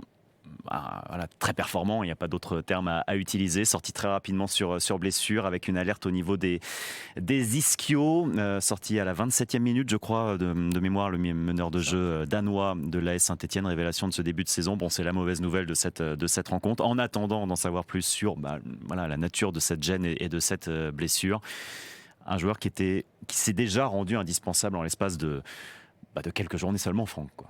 Ouais, parce que déjà il est décisif et puis il régale quand même. Il a cette petite démarche, pardon. Quand il part balle au pied, il y a ce petit bandeau dans les cheveux. J'ai noté sur les réseaux que ça plaisait beaucoup aussi, ce côté rétro. Donc, c'est le numéro 10 à l'ancienne. C'est le numéro 10, voilà, avec les chaussettes un peu quand baissées. j'étais jeune, je jouais aussi avec un bandeau dans les cheveux, quand j'avais des cheveux. Et j'étais numéro 10 aussi. Vous nous excuserez, on a du mal à le visualiser. Mais on aimerait bien des photos. Numéro 10 en 4e division de district de l'Eure, oui. L'Eure, le département. Ouais. Il existe des photos quelque part? Non, absolument pas. Tout a été détruit. Ça n'existe plus, malheureusement. C'est dommage. Loin de moi l'idée de me comparer à Jacob Brehum. Allez-y, Franck, pardon, je vous ai coupé. Non, simplement, voilà, c'est un joueur qui est beau à avoir joué. Et en plus, il est décisif, donc forcément, il plaît. Après, encore une fois, on va le laisser travailler dans la durée avant de le juger. S'adapter à une possible absence de Jacob Brehum, ça va être un vrai test aussi pour la SS maintenant. Joris. Ouais, c'est sûr, mais il y a la profondeur de banc qui permet. Zurico Davitashvili, il fait une super entrée face à Grenoble. Donc c'est peut-être ce qui nous a manqué la saison passée aussi à cause des blessures. Parfois, on n'avait pas cette profondeur de banc qui nous permettait d'avoir du talent à chaque moment du match. Donc ça, c'est plutôt intéressant. Après, sur sa blessure, il faut espérer que ça soit pas long, parce que c'est vrai que c'est quand même, je trouve, le maître à jouer de cette équipe qui est capable de déclencher à tout moment. Il a une qualité de passe qui est assez exceptionnelle. C'est vrai que je pense qu'il va manquer Jacob Brehum, mais je pense que l'AS Saint-Etienne a construit son équipe autour de lui cette saison. Alors, il n'y a pas que lui, on le disait, il y a plein d'armes du côté de l'AS Saint-Etienne. Mais c'est vrai que Brehum, moi, ça fait longtemps que je n'ai pas vu un joueur crever l'écran aussi vite à la SS et d'une telle façon. C'est un joueur qui est, comme le disait Franck, très agréable à regarder. Ça faisait longtemps qu'on n'avait pas eu de joueur sur un plan technique, j'entends, aussi fort, je trouve. Après, voilà, il n'y a que 3 matchs, il va falloir attendre de voir. Et c'est pour ça que c'est presque dommage. J'aurais bien aimé, après, on ne connaît pas encore la nature exacte de sa blessure, mais j'aurais aimé le voir dans un match, par exemple, face à Montpellier, le premier très gros test de la saison de l'AS Saint-Etienne. Il sera peut-être là, peut-être que cette blessure n'est qu'une gêne. Ouais, alors après, les ischios, j'aurais sorti par précaution aussi, c'est ce qu'on nous a dit. Mais bon, un joueur qui se met au sol comme ça, après une alerte aux ischios, j'imagine qu'il y a quand même 2 semaines au minimum. Après, bon, si c'est arrêté vraiment à temps qu'on est que sur une contracture, 1 semaine peut être suffisant. Ouais. Ce qui est rassurant, c'est qu'il est sorti debout, tout seul. Ouais.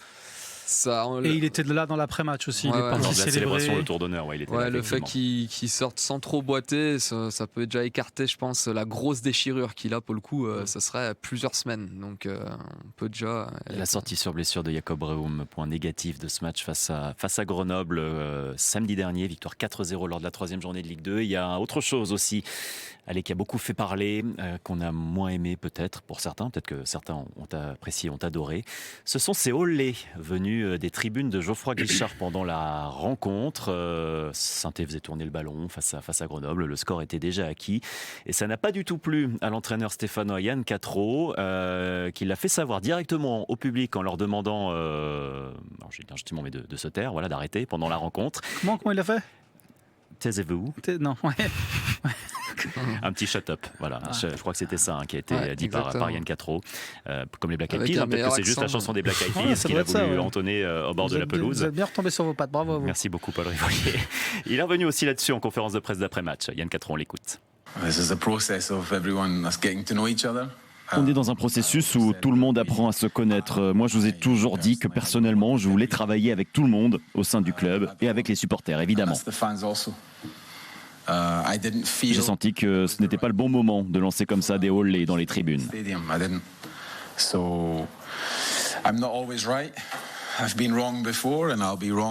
Moi, je n'ai pas toujours raison, je me suis déjà trompé par le passé, je vais encore faire des erreurs, mais je dis toujours ce que je pense. Et à ce moment-là, j'espère que les supporters ont compris que ce n'était pas la bonne chose à faire pour l'équipe. Je veux travailler avec les fans.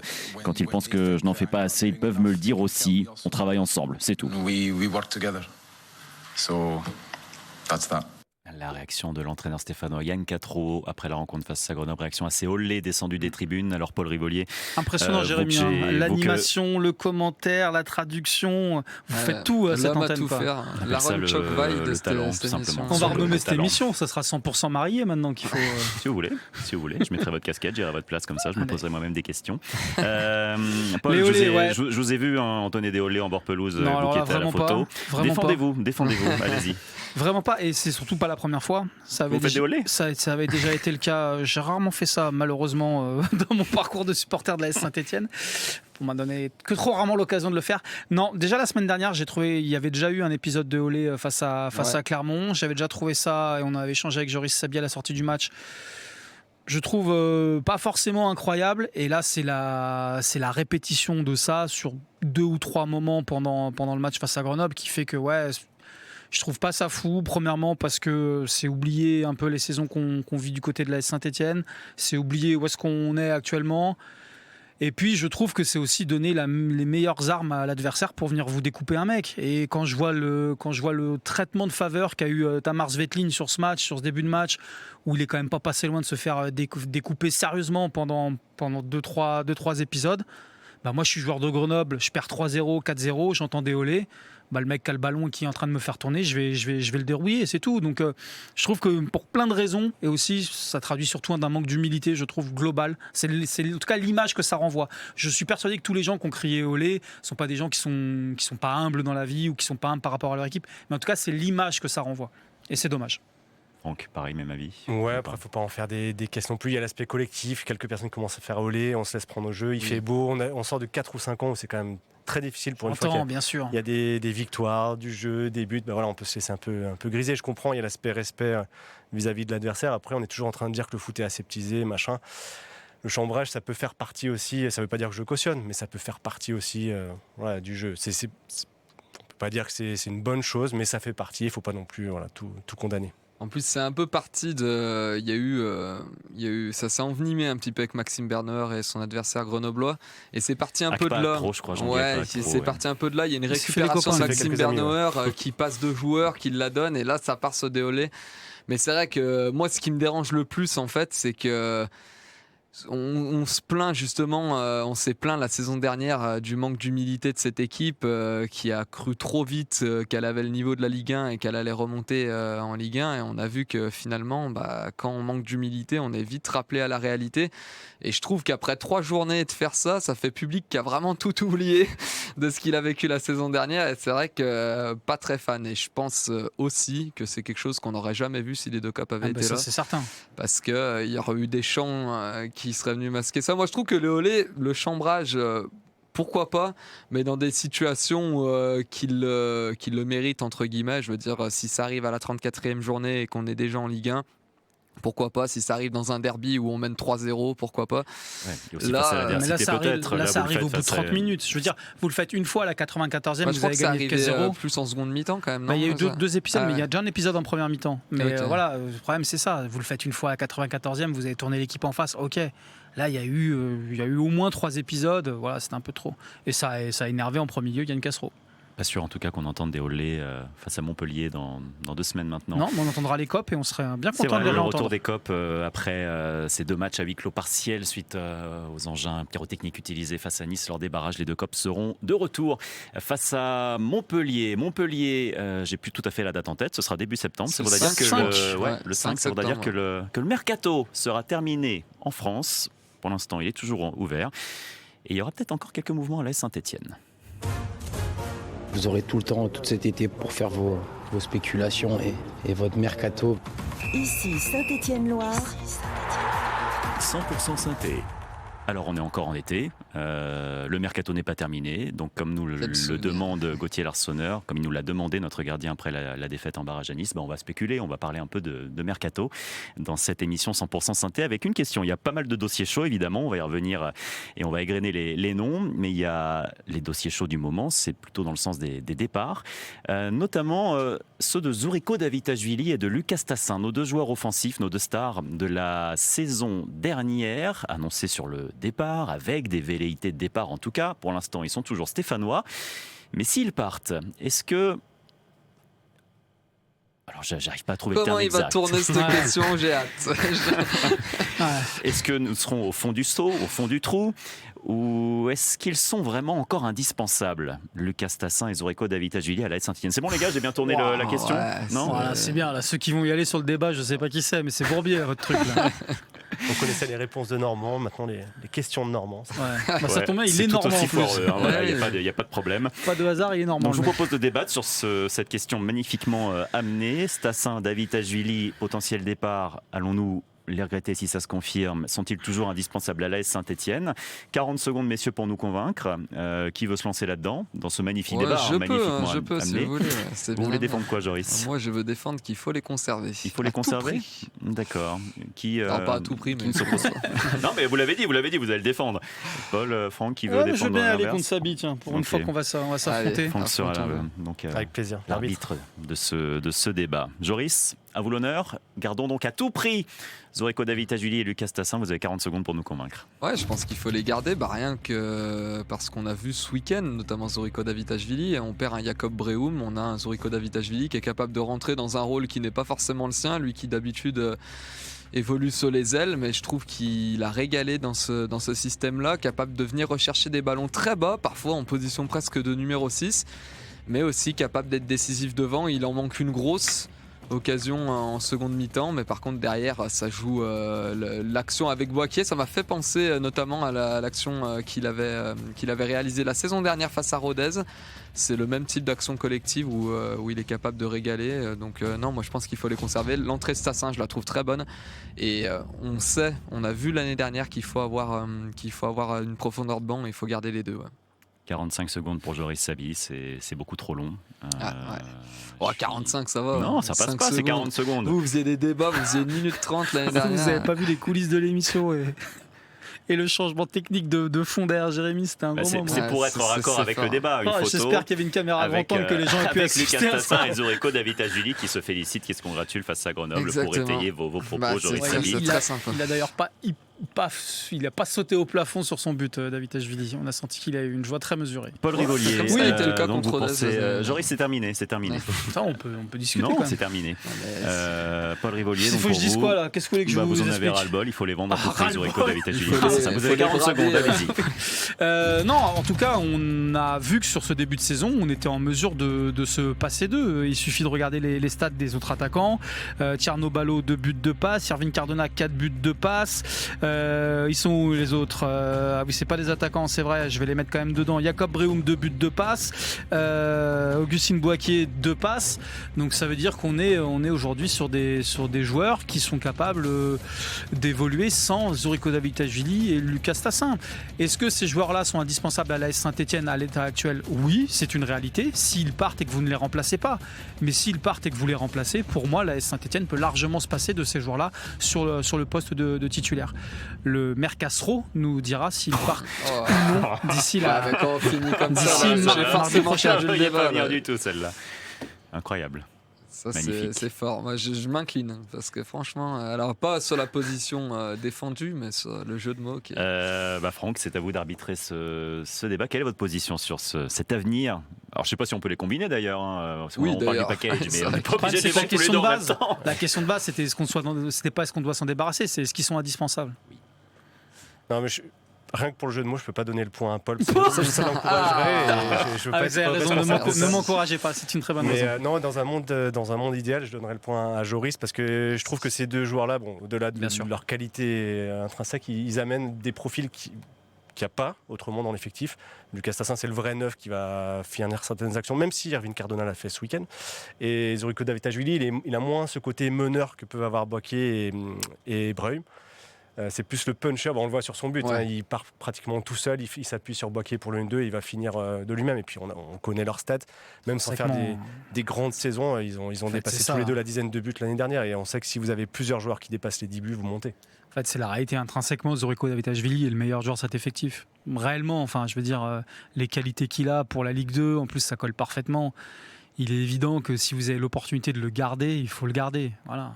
En tout cas, victoire dans ce débat pour bravo, Joris Joris. Sabi, qui La remporte le première d'une premier longue débat de série. cette nouvelle saison. Peut-être le début d'une longue série, on l'espère. Encore une pour victoire vous. pour Evect. Joris Sabi, oui, bravo, félicitations C'est à vrai. Evect, vraiment, qui enchaîne les défaites aussi. Une première défaite de la saison pour Evect. Dans ces débats toujours très neutres et très partiaux. Oui, vous avez bien fait de le préciser. C'est toujours très bien amené. Un départ éventuel, autre question, un départ éventuel de David Tajvili de Stassin. Alors on entend toujours des rumeurs, surtout autour de Lucas Stassin, des rumeurs qui peuvent sortir. Il y a celle sur Strasbourg, Il y a notamment. plus de rumeurs sur que d'offres pour Stassin, contrairement à David Tajvili. Oui, il y a on a plus entendu, d'offres que de rumeurs. On a entendu parler de l'Atlético Madrid à un moment donné aussi. Ouais, bon, alors là, oui, ça, on peut citer tous les clubs peut-être autour de Lucas Stassin. Il y a Strasbourg en tout cas comme dernière rumeur.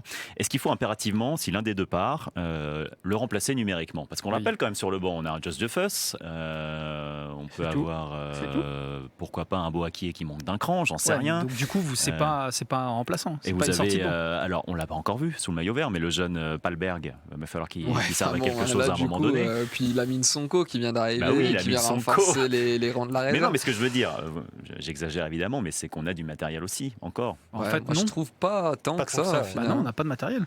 À part Josh Dufus, avez... le jour où il y a un blessé, ça va vite. Et en vrai, pour une fois, là, ça fait maintenant quelques années que Kilmer est arrivé, mais si on peut bien reconnaître quelque chose, un avantage depuis l'arrivée de Kilmer à l'AS Saint-Etienne, c'est qu'on n'est plus dans l'obligation de vendre nos meilleurs joueurs. Franchement, c'est quand même un plaisir de pouvoir se dire qu'on va peut-être entamer une saison avec en titulaire Cardona et Ballot devant, et avec Solban le luxe de pouvoir avoir David Tajvili et Stassin. Et je suis assez convaincu qu'au final, ce rôle de remplaçant qu'ils ont maintenant, ça va vite tourner au cours de la saison. Non pas parce qu'ils vont prendre la place des autres automatiquement, mais parce qu'une saison, on sait de quoi c'est fait. Là, vous l'avez vu, Brehum blessé, peut-être pour 1-2 matchs, on verra.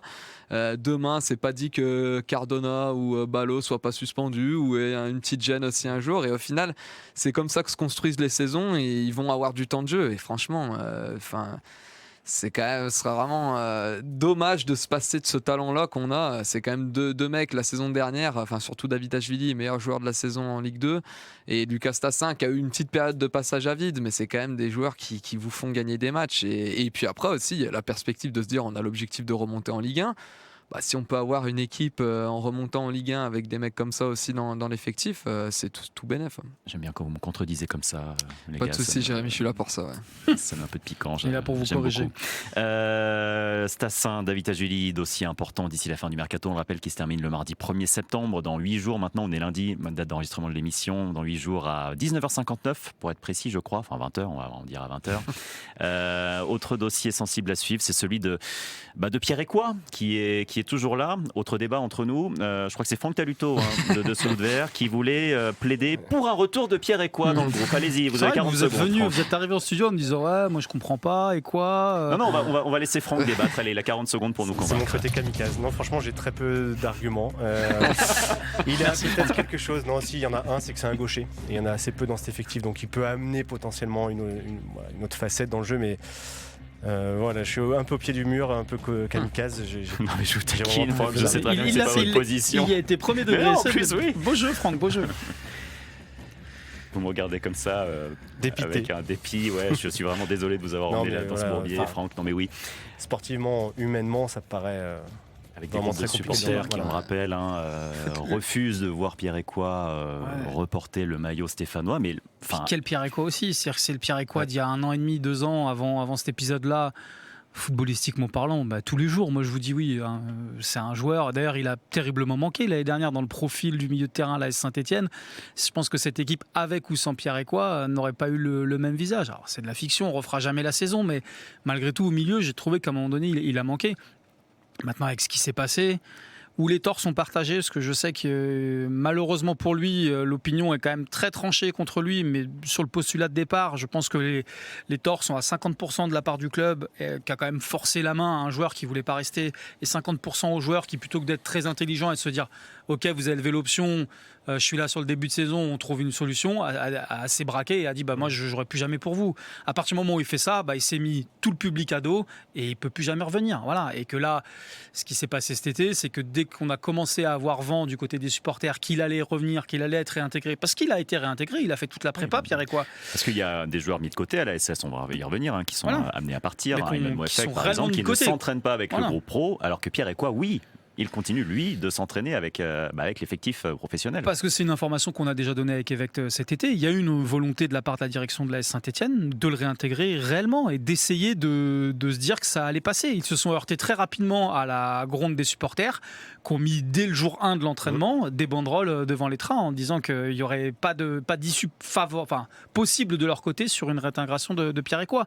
On trouve ça dommage. Oui, non, peu importe. Chacun aura sa position sur le sujet. La réalité, c'est qu'aujourd'hui, je ne vois pas comment Pierre Ecois peut reporter le maillot de l'AS Saint-Etienne sans que ça dégénère. Pierre Ecois, avec là aussi des rumeurs d'offres qui viendraient peut-être d'Espagne, de Retafe. Je crois que c'est quel pas tarif Levante, non c'est Levante, mais je crois que c'est pas la première fois. Je crois que c'est Retafe. Enfin, c'est pas la première fois qu'on a des rumeurs d'un potentiel départ mais je pense qu'il y a en Espagne pour Pierre Ecois. Non, mais c'était ma question justement, Joris.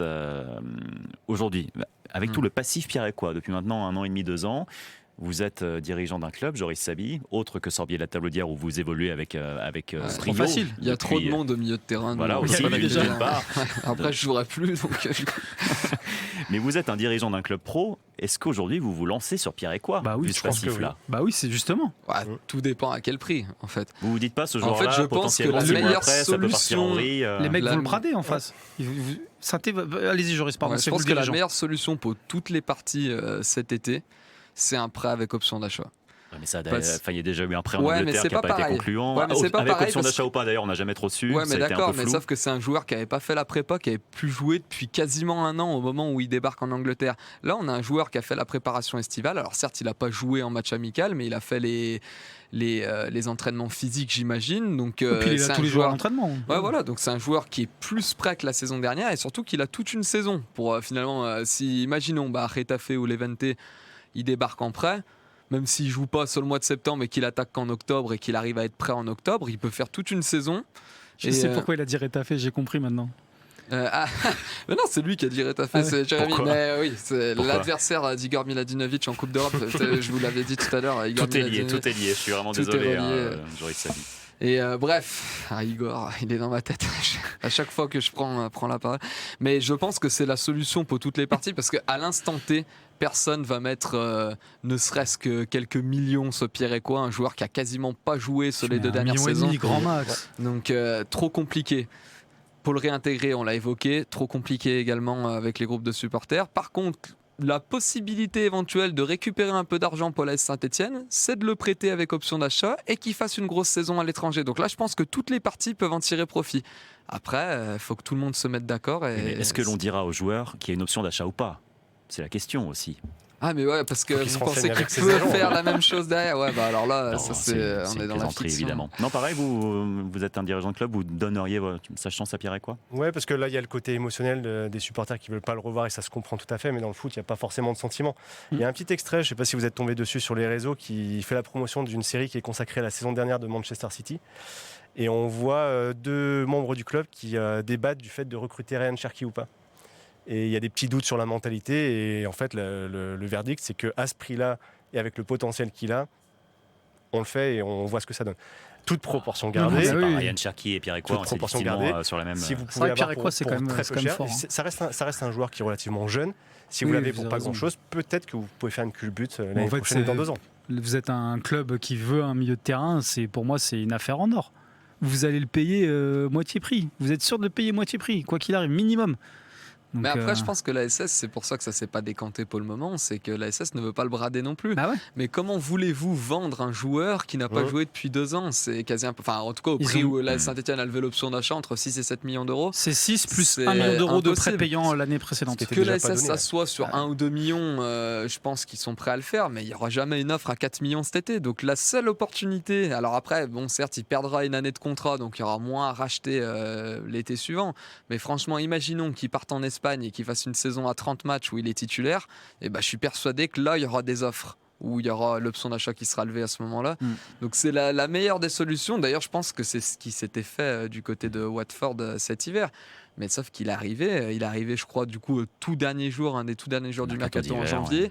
Il commence à jouer, je crois, peut-être fin février. Et il fait 8 ou 9 matchs en Championship parce que c'est un joueur qui est arrivé qui n'était pas prêt. Son dernier match en compétition officielle, c'était le 19 mai contre Toulouse, je crois. il a trop peu joué. Dans le dossier Pierre-Écois à suivre dans ces 8 derniers jours de mercato à l'AS Saint-Etienne. Pierre-Écois, David Ajulis, Tassin, on parle de départ. Il y en a d'autres aussi qui sont amenés à se concrétiser, se réaliser. Les joueurs mis de côté depuis le début de la prépa. Michael Nadé, Ayman Mouefek, Abenezer Hanan, Ndjilan N'Guessan également. Pareil pour l'instant. Alors, on nous évoque un départ de Nadé en Russie, d'Hanan en Roumanie, à Bucarest. Mais pour l'instant, il n'y a rien d'officiel. C'est bien engagé. C'est bien engagé. Ça devrait être imminent. En revanche, c'est plus discret autour d'Ayman Mouefek, qu'on a un temps, pourquoi pas, annoncé du côté du Havre en Ligue 1, mais Ayman Mouefek, il est toujours sans solution pour le moment. Je pense qu'il n'y a pas eu d'offre du Havre pour Ayman Mouefek, sans trahir de secret.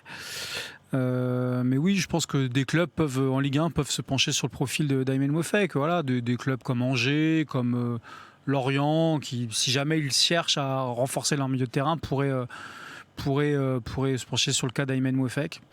Après, sur ce truc un peu de loft, même si j'aime pas le terme, j'ai toujours un peu un souci avec ça, surtout avec des mecs qui quand même sont formés chez toi. Ouais, surtout comme Mouefek. Franchement, on a des Mouefek de les voir totalement disparaître sur cette prépa. Parce qu'ils sont où? Ils sont à l'Etra? Ils sont chez eux? Je sais pas, il n'y a pas de volonté du club de bunkeriser l'AS Saint-Etienne. Je vous le rappelle, c'est les éléments de communication qu'on nous sert depuis le début de l'été. Mais non, mais c'est une réalité, je suis dans l'incapacité de vous répondre. Nous ne les avons pas vus de l'été. Nadé un tout petit peu, je crois, au début de la prépa. Mais il a vite disparu. Mais voilà. Même Mouefek aussi au début de la prépa. Je crois qu'il rentre en jeu contre Bielbienne. Ils ont tous les deux joué. Mais voilà, c'est un peu dommage, je trouve, surtout pour des joueurs formés au club de. Je dis pas qu'il y a un traitement, un lynchage, un traitement de défaveur, mais on peut aussi faire les choses proprement en se disant qu'ils ont un entraînement aménagé pour faciliter leur départ et de pas totalement les faire disparaître de l'environnement du club. Qu'on les utilise pas parce qu'on veut pas prendre de risques avec une éventuelle blessure, ça s'entend tout à fait, mais c'est vrai que un Ayman Mouefek qui a beaucoup donné post-maillot, qui a été formé ici, un Michael Nadé aussi, qui a tout vécu ici. Je trouve c'est un peu dommage de les... Et d'ailleurs, on le cite ces deux parce que c'est des joueurs pour qui on a beaucoup d'affection, parce qu'on les a croisés depuis des années et des années, mais même pour Ebenezer Hanan. Je veux dire, vous allez le chercher l'année dernière. Alors certes, il n'a pas fait l'affaire, mais il n'a pas eu de chance, je trouve quand même aussi. Pas mal de blessures. Voilà. Je veux dire, je trouve qu'il y a, c'est pas très cool. Mais attention, là, on cite l'AS Saint-Etienne, mais ils font tout ça. Tous les clubs qui souhaitent se séparer de joueurs, leur font bien comprendre, en tout cas, qu'ils sont plus dans les plans. Même si je suis pas sûr que ce soit la meilleure façon de les valoriser et de les vendre. Mais bon, ça, c'est un choix. Et c'est vrai que c'est un peu particulier parce que après on rebondit encore sur le cas Écois, mais pour le coup Pierre-Écois lui est là. Enfin, on a eu 2-3 entraînements ouverts au public depuis le début. Lui on l'a vu à chaque fois Pierre-Écois, mais les autres non. Donc, puis en stage il était là, pas eux. Voilà, donc c'est vrai que ça fait poser des questions. Bon, il y a des départs qui vont arriver, c'est une quasi-certitude à la SS d'ici la fin de ce mercato. On a parlé de potentiel arrivée à faire, selon vous, s'il y avait un départ en attaque notamment, un départ de Stassin, un départ de David Ajulis. Si l'effectif reste dans l'état, on est dans l'état où il est là aujourd'hui, est-ce qu'il y a, pour terminer messieurs, un poste où vous jugeriez nécessaire de recruter? Évidemment. C'est le même depuis 5 ans. Voilà, vous n'avez toujours pas de latéral au niveau dans cette équipe. Voilà, c'est la réalité. Ça fait 5 ans qu'il n'y a pas un latéral gauche décent qui a mis les pieds à l'AS Saint-Etienne. Il serait peut-être temps de se pencher. Notre Bichente Lizarazu, néo-zélandais, est blessé pour mais il n'est pas latéral de métier. C'est vrai que là, au final, on n'a aucun latéral de métier. Comme Max Bernauer qui a été très bon, comme Kevin Pedro qui a dépanné sur ces postes-là, mais c'est pas leur poste. Quand je vois avec quel... je ne vais pas dire brio, mais quelle réussite Kilmer a anticipé ce mercato en étant allé chercher très rapidement des mecs sur des profils identifiés pour coller au système de Castro sur le début de mercato. Je suis étonné qu'il n'y ait pas un latéral gauche qui est signé dans les 10 premiers jours du mercato du côté de l'AS Saint-Etienne, alors que c'était clairement un poste identifié sur lequel il y a un besoin depuis maintenant de trop nombreuses saisons. Donc soit ils ont un nom en tête, un mec d'un pays où on n'a pas forcément toutes les informations, comme c'est beaucoup le cas avec Kilmer, et qu'ils n'arrivent pas à le faire depuis 2 mois et que peut-être ça va se décanter, c'est peut-être le cas, parce que c'est vrai que quand les mecs signent à Saint-Étienne, ils vous disent tous en conf, moi ça fait 8 mois que je discute avec le club, donc peut-être que c'est un profil comme ça et qu'ils n'arrivent pas encore à le signer, auquel cas on va voir ce qui se passe, mais je trouve quand même que pour le moment, et la blessure de Ferreira fait que sur le poste de latéral, on commence encore la saison en jetant un peu la pièce en l'air, en espérant que les jeunes ou ceux qui vont venir dépanner vont faire l'affaire, parce que c'est compliqué là. Peut-être aussi qu'on compte sur la polyvalence de certains et que ça évitera un peu que certains se sentent délaissés en jouant peu. Par exemple, Max Bernauer, on peut se poser la question, la charnière centrale, elle est identifiée. La paire de 6, on peut deviner que ça serait les deux recrues. Je suis d'accord avec toi, Franck, sauf qu'il l'a installé 4 il l'a installé au milieu de terrain. Oui, mais c'était avant qu'il y ait quelqu'un d'autre qui arrive aussi, donc on ne sait pas dans quel ordre ça a été pensé. Ouais. Et le fait qu'il puisse jouer latéral, et ça peut l'amener à jouer. Voilà, ça peut l'amener à jouer certains matchs et peut-être que se limiter certains soucis par rapport au temps de jeu. Très à la mode, la polyvalence des joueurs, et c'est quelque chose que pratique à merveille le PSG, qui est capable d'avoir un groupe assez restreint et de pouvoir faire jouer plusieurs joueurs sur plusieurs postes. Ouais, mais regarde sur les latéraux. Sur les latéraux, Zaïre Emery. Ouais, mais c'est l'exception. Mais sinon, c'est quand même que des spécialistes du poste. Hein. Et tu vois, cette année, les mecs qui sont allés chercher, c'est des spécialistes du poste. Ouais, hein. alors c'est la différence, c'est qu'ils ont des spécialistes du poste en tant que titulaire. Mais je pense que dans la réflexion que menait Franck, c'est quelque chose qui peut être intéressant d'avoir des joueurs qui sont capables de dépanner à plusieurs postes. Mais c'est vrai qu'on n'a pas. Mais bon, après, ceci dit. Pedro, pour moi, ça devient un spécialiste du poste. Je suis d'accord. Donc voilà. Et Bernauer, il m'a jamais déçu en tant que latéral. En vrai, quantitativement, vous pouvez avoir Kevin Pedro, João Ferreira, Ben Holt, Max Bernauer. Dans l'effectif que vous voyez ou non, il y a toujours Stojkovic, il y a toujours aussi Lassana Traoré, la pépite qui peut-être un jour va Traoré, arriver. C'est pas des joueurs professionnels. Enfin, c'est pas des joueurs qui sont amenés. Il est sur le banc, Stojkovic, depuis le début de la saison. C'est des joueurs qui sont amenés à jouer avec l'équipe réserve pour le moment. Stojkovic, peut-être pas jusqu'à ce qu'il ait 35 ans. Jérémy Marie, on vous a expliqué toute la saison dernière, on s'est bouffé avec Sabi 30 matchs de Stojkovic. Je peux vous assurer que Stojkovic, il peut pas jouer en Ligue 2. Je suis pas d'accord. Ça y est, il va le prendre sous son aile. On va terminer l'émission là-dessus, messieurs. C'est triste de terminer. En Ligue 2 peut-être, mais en Ligue 1, à voir. On fera un débat Stojkovic si vous voulez la semaine prochaine pour le dernier jour du mercato. Émission spéciale d'ailleurs, on sera en direct dès 20h pour spécial Stojkovic. Spécial Stojkovic et spécial mercato. On se fait un petit live mercato. Un petit live YouTube dès 20h pour ça. analyser cette fin de mercato à l'AS Saint-Etienne. Et vous serez les bienvenus évidemment pour commenter, pour nous poser des questions, pour réagir à toutes les bêtises qu'on peut dire en direct à l'antenne. Merci beaucoup Franck Taluto du podcast de Tout Vert d'avoir été avec nous. On vous retrouvera avec plaisir tout au long de la saison. Bien évidemment, Joris Sabi, je ne sais pas comment dire au revoir en serbe pour vous dire au revoir, qui vous fasse plaisir comme Igor Miladinovic peut le faire, bien évidemment. Et on va suivre son barrage retour, surtout face à Retafe. En Coupe d'Europe, merci Joris, et donc adieu. Et Paul Rivolier également. Merci les gars, c'était cool de vous retrouver. Ouais, c'était cool. Chaque semaine, 100% synthé à retrouver sur YouTube et les matchs, bien évidemment. Vous êtes toujours aussi nombreux et on vous attend nombreux. Bonne soirée, bonne semaine à tous et à bientôt. Ici Saint-Étienne-Loire. 100% synthé.